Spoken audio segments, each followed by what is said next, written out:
खबरों के निष्पक्ष विश्लेषण के लिए सब्सक्राइब करें Jantantra TV and press the bell icon. Never miss any update.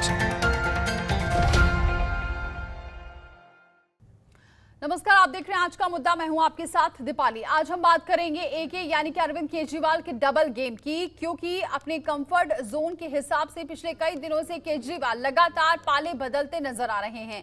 Delhi दंगों से लेकर कोरोना काल तक के कभी केजरीवाल केंद्र के साथ दिखाई देते हैं तो कभी यहां पर केंद्र के खिलाफ।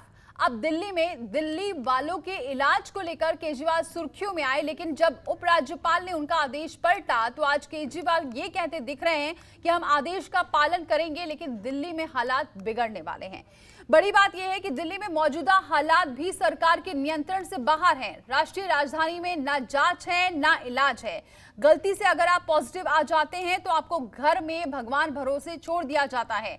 यहाँ गौर करने वाली बात यह भी है कि ये वही दिल्ली है जहां चंद महीने पहले चुनाव में हेल्थ मॉडल बनाने के दावे किए गए थे, लेकिन हकीकत या फिर कहें केजरीवाल सरकार का झूठ आज दिल्ली और देश के सामने है। आज इसी मुद्दे पर करेंगे चर्चा, लेकिन सबसे पहले रिपोर्ट देखिए। आने वाले समय में दिल्ली में कोरोना बहुत तेजी से फैलने वाला है।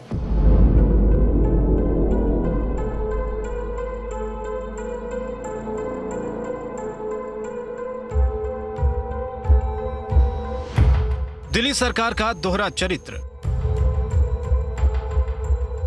राष्ट्रीय राजधानी में राम भरोसे इलाज, कभी केंद्र के साथ कभी अलग राग। मैं खुद जा जाके स्टेडियम्स को। जिम्मेदारी कब लेंगे केजरीवाल? बड़ा सवाल है कि आखिर जिम्मेदारी कब लेंगे केजरीवाल। दरअसल यह सवाल इसलिए क्योंकि समय कोई भी रहा हो, घटना और परिस्थिति के अनुसार सेफ साइड रखने के लिए केजरीवाल अपना पाला बदलते रहे हैं।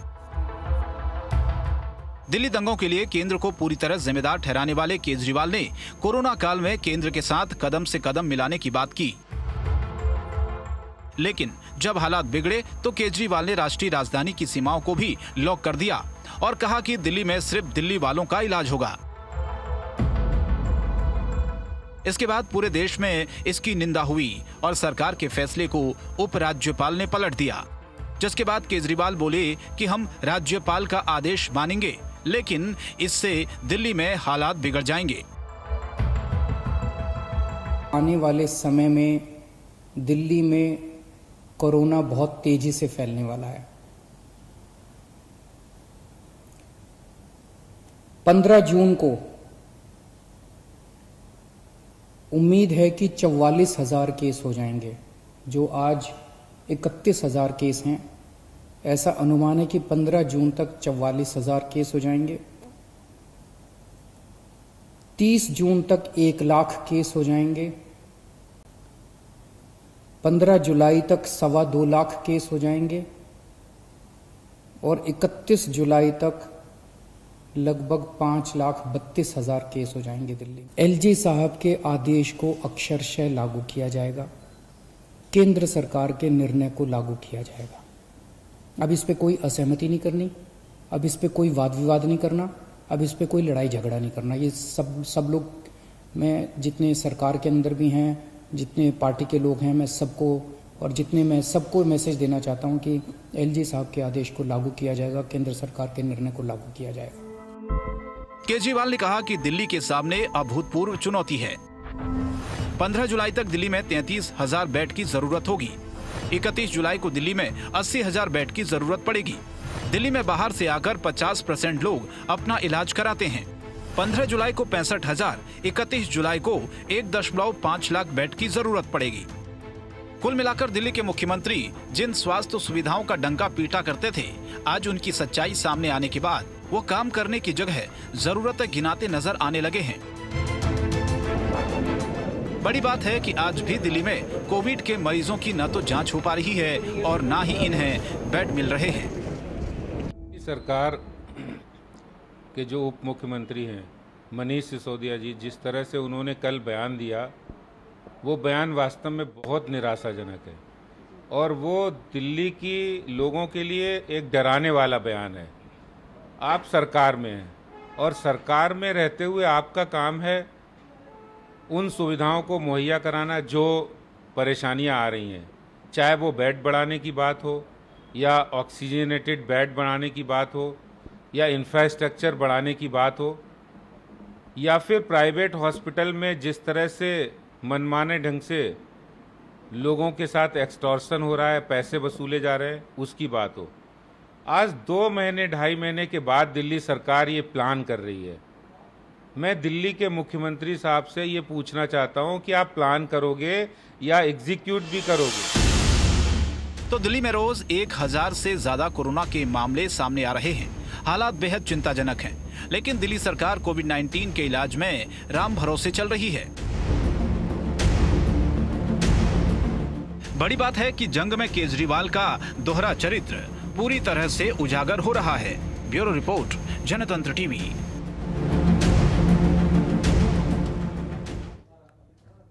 तो ये हाल है दिल्ली का। अब जरा देखिए दिल्ली में मौजूदा स्थिति क्या है। तो यहाँ पर मौजूदा जो स्थिति है वो यहाँ पर केसेस जो बढ़ते जा रहे हैं वो लगातार आपको बता रहे हैं। कोविड केस है 31,909, कोविड बेड है 9,061 और यहाँ पर जो भरे बेड हैं वो हैं 4,683, खाली बेड जो खाली हैं वो 4,378 हैं। तो ये केस एक्टिव केसेस जो हैं वो 18,543 हैं। घर में जिनका इलाज किया जा रहा है, जो होम क्वारंटीन है, वो लगभग 13,000 के करीब है। तो ये अभी मौजूदा स्थिति है कोविड केस की। और जो भरे बेड हैं अब तक वो कितने हैं और जो खाली हैं वो कितने हैं।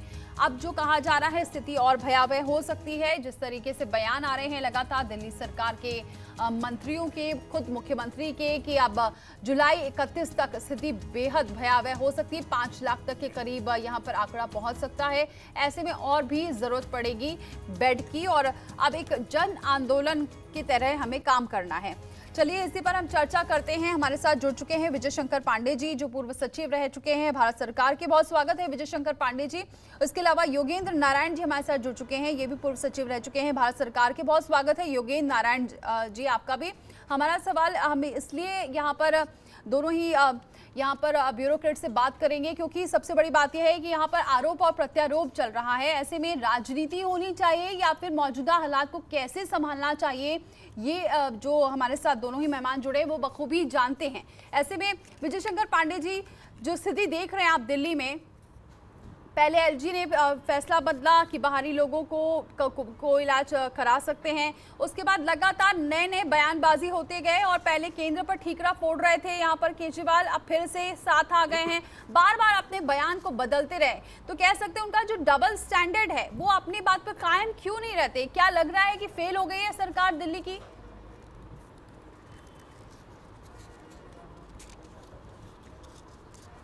देखिए दीपाली जी, ये बड़े दुर्भाग्यपूर्ण जैसे कहते हैं स्थिति पैदा की इन्होंने, केजरीवाल ने, जब इन्होंने कहा कि दिल्ली के अस्पताल दिल्ली वालों के लिए है। ये बयान ये शो करता है, ये प्रदर्शित करता है कि इन्होंने कभी शायद संविधान के पन्ने कभी खोले नहीं और न इन्हें उसकी जानकारी है, सिर्फ उसका शपथ लेकर मुख्यमंत्री का पद पा लिया इन्होंने। देश एक है और यहाँ किसी भी नागरिक को देश के किसी भी कोने में जाकर किसी भी सुविधा को पाने का अधिकार है। दिल्ली का कोई मरीज अगर बनारस जाएगा तो बनारस के अस्पताल उसे एक्सेप्ट करेंगे, उनकी इलाज करेंगे, यही देश का कानून है। वो ये नहीं पूछेगा कि तुम किस प्रदेश के हो। इसी तरीके से दिल्ली का चाहे बम्बई में जाए, बम्बई का चाहे आगरा जाए, सबकी जिम्मेदारी है। इसलिए यह मूर्खतापूर्ण, मैं कहूँगा मूर्खतापूर्ण बयान देने से पहले इन्होंने कुछ सोचा नहीं, किसी से पूछा नहीं। मुझे लगता है शायद इनको कुछ थोड़ी बुद्धि आई जो इन्होंने ये कहा कि अब मैं एएलजी का आदेश मानूंगा, केंद्र सरकार का आदेश मानूंगा। देखिए, आप बाध्य हैं मानने के लिए, जो वैध अधिकार है। आप कोई एहसान नहीं कर रहे हैं, ना कोई आप कोई बड़ा दिल दिखा रहे हैं कि हम उनका आदेश मान रहे हैं। आप कैसे नहीं मानेंगे? नहीं मानेंगे तो आप डिसमिस हो जाएंगे जी। देश एक है, संविधान इसका एक है। इस तरह के बयान जब पहली बारी आए थे तो मुझे इतना आश्चर्य दुख हुआ। ये पढ़े लिखे लोग हैं जो इस तरह की बातें करते हैं। ये मुख्यमंत्री के पद पे बैठने काबिल है जो कह दे कि दिल्ली के अस्पताल दिल्ली के लोगों के लिए है। बहुत ही दुर्भाग्यपूर्ण। दूसरा, जो यू टर्न लेने की बात है, ये हमेशा से लेते रहे हैं। आज आप देखिए, पहली बार इस सरकार को 5 साल में पहली बार एक थोड़ी सी चुनौती आई, थोड़ी सी चुनौती। मैं अभी भी कह रहा हूँ आपसे, छोटी सी चुनौती है। 31,000 मरीज हैं। मैं सब अस्पतालों से जो मुझे जानकारी मिली है 1% से भी कम लोगों को वेंटिलेटर या आईसीयू बेड की ज़रूरत है। बाकी तो अपने आप ठीक होकर चले जाते हैं, चाहे आप उन्हें होम क्वारंटीन करें, चाहे आप उन्हें हॉस्पिटल में क्वारंटीन करें। आप अगर गलत नीतियां बनाते हैं, गलत नीतियां फॉलो करते हैं और उसके बाद संख्या बढ़ने का आप जो एक विकराल स्वरूप प्रस्तुत करते हैं और किसको डरा रहे हैं? अगर दिल्ली में 31 जुलाई को 5 लाख नहीं 10 लाख केस हो जाते हैं, जिम्मेदारी किसकी है? या आप बता किसको रहे हैं आप? आपकी जिम्मेदारी है इस तथ्य को संज्ञान में ले, इसके अनुसार कार्रवाई करें। कार्रवाई क्या करनी है? अरे आपको टेस्टिंग फैसिलिटी बढ़ानी थी, वो आप बढ़ा नहीं पा रहे हो। आपको जो भी मरीज कहीं पर किसी आपके हॉस्पिटल में जाए, वहाँ पर कोई टेस्ट कराना चाहे सुविधा, उसको आपको दिलाना है। आपके मोहल्ले क्लिनिक कहाँ गए जिसको लेकर आपने अपना चुनाव जीता है? आप तो हमेशा ढिंढोरा पीटते थे कि अब ऐसी मैंने व्यवस्था बना दी है कि किसी को कहीं जाना नहीं पड़ेगा। मोहल्ले क्लिनिक कहाँ है? उन्हें 10-10 बेड डलवा दीजिए। आपने तो हर मोहल्ले में खोल रखी है। 200 मोहल्ले हैं, 10-10 बेड करिएगा, 20,000 2,000 बेड तो ऐसे क्रिएट कर दिया आपने। और एक समय में मरीज लेटते नहीं हैं, वो 5, 7, 8 दिन में ठीक होके चले जाते हैं। ये आपकी उसकी नीति है। मेरा जो कहना ये है कि केजरीवाल जी को ये सब तथ्य बताने की जरूरत नहीं है, तैयारी करें और लोगों के मरीजों का ध्यान रखें। बिल्कुल। यहाँ पर योगेंद्र नारायण जी, सर आपको क्या लगता है जो स्थितियां बढ़ती जा रही हैं, जिस तरीके से खराब भी हो रही हैं, उस पर अब स्थितियों को संभालने के बजाय यहाँ पर ये जो स्थितियां बताना जनता को कि जुलाई तक और स्थितियां खराब हो जाएंगी, 5 लाख तक के केस बढ़ जाएंगे। अभी आप एक तरफ आप कहते हो कि लोग जनता ठीक हो रही है, होम क्वारंटीन रहे, थोड़े बहुत लक्षण हैं, ठीक हो जाएंगे, फिर दूसरी तरफ ये भी आपके बयान आ जाना कि 5 लाख संख्या हो जाएगी और बेड की जरूरत पड़ेगी। ये क्या दर्शा रहा है?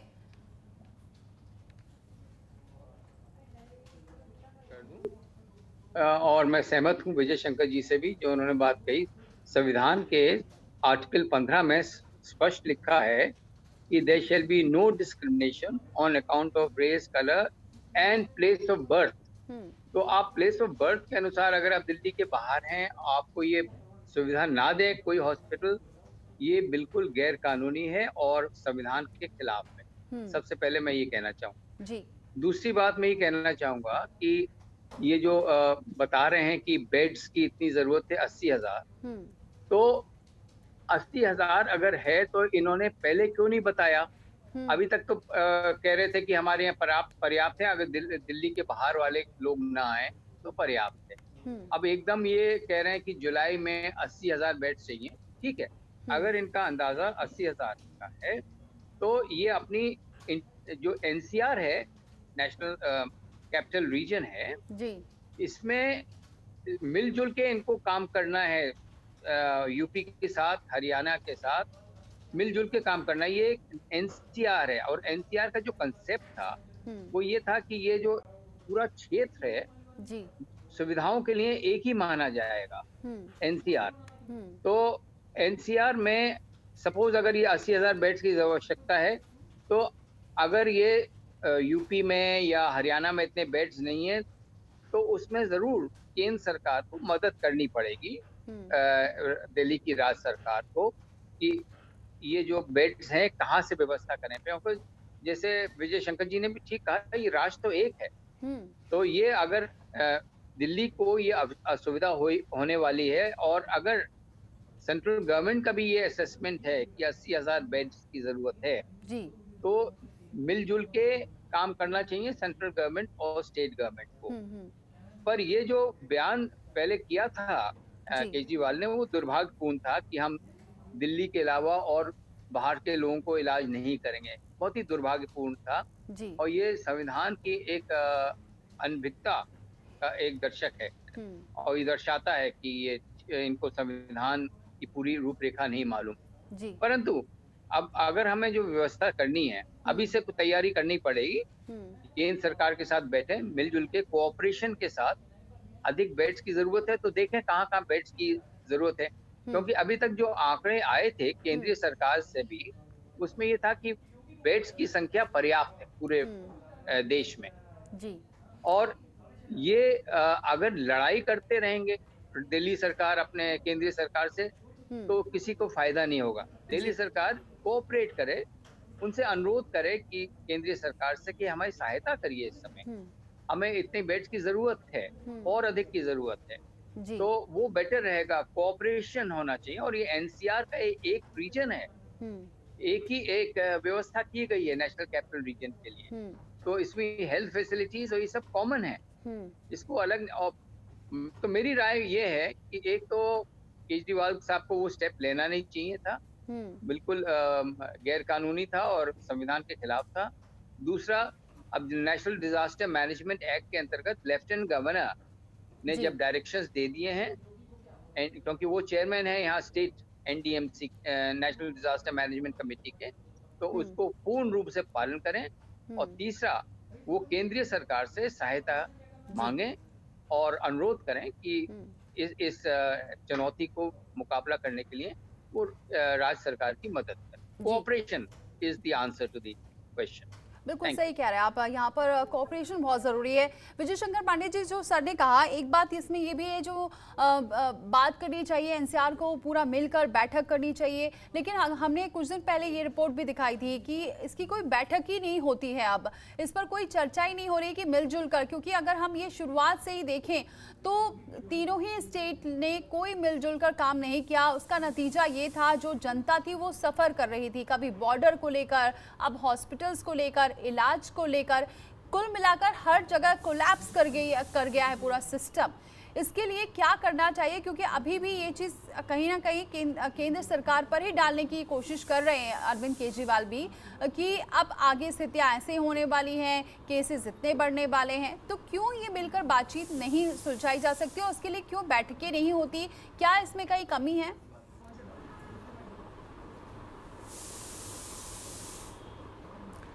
देखिए दीपाली जी, सर ने जो कहा वो बिल्कुल सही कहा कि ये सब समय जो है कोऑपरेशन से आते हैं, इसमें सहयोग होना चाहिए।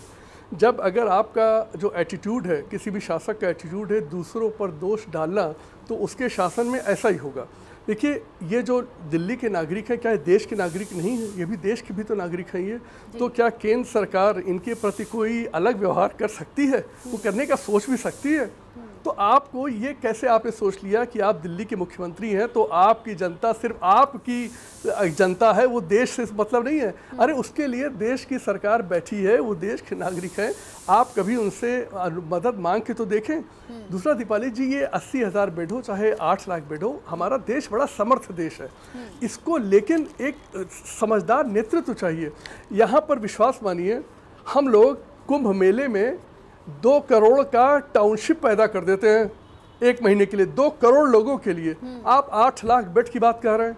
आप जरा अपने देश के सामर्थ्य को जानिए केजरीवाल जी, आपको पता नहीं है, आप सिर्फ ये करते रहे, राजनीति करते रहे। आपने अभी प्रशासन क्या होता है और देश की सामर्थ्य क्या है आपने समझा नहीं अभी। यहाँ लोगों को कह दीजिए 1 हफ्ते लगेगा, आपको 2 लाख का बेड का हॉस्पिटल बना के खड़ा कर देंगे। हाँ, पर्सनल लाना आपका काम है, बेड और कूलर और ऑक्सीजन मशीन और ये सब खड़ा कर देंगे। पैसे की कोई कमी नहीं, आप अच्छी तरह समझते हैं, क्योंकि भारत सरकार ने इस कोविड के लिए आपको जो भी धन मांगते हैं आपको दिया है। उसके बाद दिल्ली सरकार के पास पैसे की कमी नहीं दीपिका जी, क्योंकि आप रोज देखिए इनके सारे नेशनल अखबारों में इनके एक पन्ने के तो ऐड निकलते हैं जी। टीवी पर 15-15 मिनट के ऐड देते हैं। आपको मालूम है उनका कॉस्ट क्या आती है? 1-1 करोड़ के एक ऐड है वो। आप सोचिए, जो सरकार इतना पैसा फेंक सकती है उसको बेड खड़ा करने के लिए पैसे की कमी पड़ सकती है कभी भला? केजरीवाल जी से मेरा अनुरोध है कि वो जरा अखबारबाजी और टेलीविजन में पैसा ना फेंकें, अपना ध्यान उधर ना दें। रोज प्रेस कॉन्फ्रेंस करने से काम नहीं होता, अस्पताल खड़े करने हैं। आपको अगर एक बार लग गया कि 80,000 बेड चाहिए, आप व्यवस्था करने वालों को बुलाइए। मैंने आपसे कहा 2 करोड़ का टाउनशिप खड़ा कर देते हैं 1 महीने में। सर हमारे वरिष्ठ बैठे हैं, उन्होंने ये सब कराया है और उन्हें पता है मैं जो कह रहा हूँ उसमें कितनी सच्चाई है। आप कहिए, आपको 2 लाख के बेड के हॉस्पिटल खड़े हो जाएंगे। लेकिन केजरीवाल जी, पहले दूसरे को दोष देना बंद करिए, लड़ना बंद करिए और अपनी कमी को स्वीकार कर लीजिए। अगर मान लीजिए हर व्यक्ति को हर चीज़ का अनुभव नहीं रहता, मुझे डॉक्टरी का अनुभव नहीं है तो मैं क्यों बताने लगूं लोगों को कि ये दवा खाओ वो दवा खाओ। मुझे जो अनुभव है मैं उसका ही उस पर भरोसा करूंगा। आपको अगर अनुभव नहीं है, आपको जानकारी नहीं है, आपने कभी क्षेत्र में काम नहीं किया था, तो ज़रूरत है कि आप अपने अधिकारियों से पूछिए। अगर वो नहीं कर पाते तो ऐसे लोगों से जानकारी लीजिए जिन्होंने इस तरह के आयोजन किए हैं। आपके लिए विश्वास मानिए, मैं टेलीविजन पे कह रहा हूँ, 2 लाख के बेड के हॉस्पिटल एक हफ्ते में इस देश के लोग खड़ा करके रख देंगे। आपको सिर्फ उसके लिए निर्णय लेना है और उसके लिए आवश्यक धनराशि की व्यवस्था करनी है जो आपके पास है। और जी और दीपिका जी, मैं एक और कहना चाहूंगा, एडवर्टीजमेंट में पैसा व्यर्थ ना करें। जी बिल्कुल। योगेंद्र नारायण जी, सर आपका ये क्या इस बारे में क्या कहना है, क्योंकि अभी जो केसेस लगातार बढ़ तो रहे हैं लेकिन आए दिन नई बातें सामने आ रही हैं, जो सुविधाएं नहीं मिल रही हैं, कहीं इलाज नहीं मिल रहा है, कहीं टेस्ट नहीं हो रहा है, ऐसे में बहुत नाराजगी दिखाई दे रही है जनता में। तो ऐसे में अब आपकी क्या राय है कि इस तरह की सिचुएशन को कैसे हैंडल किया जाए, क्योंकि लगातार केसेस बढ़ रहे हैं और सरकार वही जैसा कि सर कह रहे हैं कि बार बार प्रेस कॉन्फ्रेंस करके वो डेटा और सुविधाओं की बात करें, लेकिन जमीनी हकीकत कुछ और नजर आ रही है। देखिए, ये सही है कि ये कोविड की जो बीमारी है बहुत तीव्र गति से फैल रही है, परंतु जैसे विजय शंकर जी ने कहा, हमारी क्षमता है ऐसे क्राइसिस को मीट करने के लिए। हमारे पास पैसा भी है, धन भी है, एक्सपर्टीज भी है, और हम लोग सब सुविधाएं जो पेशेंट्स को चाहिए वो दे सकते हैं, बेड्स भी बना सकते हैं। अब देखिए, जब से कोविड की बीमारी की बात आई तो हमारे जितने डिफेंस यूनिट्स थे उन्होंने भी वेंटिलेटर्स बनाना शुरू कर दिया और उन्होंने ऑक्सीजन मशीन्स बनाना शुरू कर दिया, सब चीजें, और जो प्रोटेक्शन, पर्सनल प्रोटेक्शन किट्स हैं वो बनाना शुरू कर दिया। तो क्राइसिस आता है, पर इसमें कोऑपरेशन से और एक दूसरे की मदद करके ये क्राइसिस मीट किया जा सकता है। क्षमता है हमारे, वी हैव द कैपेसिटी। और अगर इस केजरीवाल जी अब केंद्र सरकार के जो आपके हेल्थ मिनिस्टर हैं उनके साथ बैठक करें, प्रधानमंत्री जी से अनुरोध करें कि वो भी एक बैठक आयोजित कर लें, क्योंकि ये कैपिटल है, पूरे राष्ट्र का एक कैपिटल है। तो इसमें अगर वो सहायता चाहेंगे पूरी सहायता मिलेगी। कोई भी केंद्र सरकार अपने ही कैपिटल में ऐसी असुविधा लोगों को नहीं होने देगी। और सिटीजन्स जो हैं दिल्ली के और नेशनल कैपिटल रीजन के या बॉम्बे के, मद्रास के, they are citizens of India. ये तो हमने विभाजन स्टेट्स का ज्योग्राफिकली कर रखा है, पर है तो सिटीजन्स ऑफ इंडिया। हम ये तो नहीं कहते कि he is a citizen of Delhi. क्या दिल्ली की नागरिकता कोई अलग तो नहीं है, यूपी की नागरिकता कोई अलग तो है नहीं, वो तो पूरे कंट्री की है। और जो सुविधाएं यहाँ बनाई गई हैं पूरे कंट्री के सिटीजन्स के लिए बनाई गई हैं। तो और हम पूरी क्षमता रखते हैं इस क्राइसिस को मीट करने के लिए, वो करेंगे। हमारे प्रधानमंत्री जी का जो एक स्लोगन है कि हम कोरोना से जंग करेंगे और जीतेंगे, and we have the facility. जब हमारी पूरी defence unit, production unit, private sector भी लग रहा है और जितने पब्लिक सेक्टर यूनिट्स हैं वो भी इसी में लगे हुए हैं, सब चीजें यहीं मैन्युफैक्चर हो सकती हैं जी। हमें कहीं ज्यादा जाने की जरूरत नहीं है, बट स्पिरिट ऑफ कोऑपरेशन। और ये समय ऐसा नहीं है कि हम एक दूसरे को की आलोचना करें जी। और हमें अगर हम कोऑपरेशन से करेंगे तो जितनी भी जनता को सुविधाएं चाहिए सब मिलेंगी। मेडिसिन हैं और हमारे पास पर्सनल प्रोटेक्शन इक्विपमेंट की भी है, हमारे जो हेल्थ वर्कर्स हैं बड़े ट्रेन्ड वर्कर्स हैं, सब कर सकते हैं। और घबराना नहीं चाहिए। देखिए, Kejriwal ji as chief minister थोड़ा घबरा रहे हैं इस सिचुएशन मीट करने के लिए, क्योंकि कहीं ना कहीं ये कुछ केयरलेसनेस हुई है दिल्ली में कि इतने केसेस बढ़ गए दिल्ली में, इतने बढ़ने नहीं चाहिए थे। अगर ये निगरानी रखते उचित रूप से और अगर इसकी एक स्ट्रैटेजी बनाते इसको कैसे टैकल किया जाए तो सब हो सकता था जी। तो मेरी राय में मैं पूर्ण रूप से सहमत हूँ कि हमारी क्षमता है देश में इस क्राइसिस को मीट करने के लिए जी। और इसमें कोई घबराने की बात नहीं। ठीक है, केसेस बढ़ रहे हैं, अमेरिका में भी बढ़े, पूरे विश्व में बढ़े, पर ये तो नहीं हुआ कि हम घबरा गए कि भाई हम नहीं कर सकते, अब हमें ये चीजें चाहिए, वो चीजें नहीं, वो चीज चाहिए, हमारे पास है नहीं जी। तो ये तो I would like to emphasise कि केंद्रीय सरकार के साथ बैठक करके कोऑपरेशन के वातावरण में ये सहयोग मांगे और इनको मिलेगा जी। तो मेरी राय तो यही है कि कोऑपरेशन इज द स्ट्रैटेजी जी। और जितनी क्षमता दिल्ली में अगर उनको कम लग रही है कि बेड्स इतने नहीं है, केंद्र सरकार देगी, बताएगी कहाँ बेड्स अवेलेबल हैं, सब सुविधाएं होंगी, पर आप एक कोऑपरेशन की स्पिरिट से काम करें जी। ये बात जी, बहुत शुक्रिया योगेंद्र जी हमारे साथ जुड़ने के लिए। विजय शंकर पांडे जी आपका भी बहुत बहुत शुक्रिया ये सुझाव सरकार तक पहुंचाने के लिए, क्योंकि अब बड़ी बात ये है कि यहाँ पर जो केंद्र सरकार के साथ मिलकर और यहाँ पर दिल्ली सरकार को मिलकर काम करने की ज़रूरत है, तभी जाकर केसेस कम हो सकते हैं। और क्योंकि जिस तरीके से हम बातचीत कर रहे थे, चर्चा कर रहे थे, उसमें यही बात सामने आई है कि क्षमताएँ बहुत हैं, बहुत जल्दी चीज़ों को सुधारा जा सकता है, लेकिन एक प्रॉपर स्ट्रेटेजी और साथ मिलकर काम करने की ज़रूरत है। फिलहाल इतना ही, लेकिन खबरों का सिलसिला जारी है।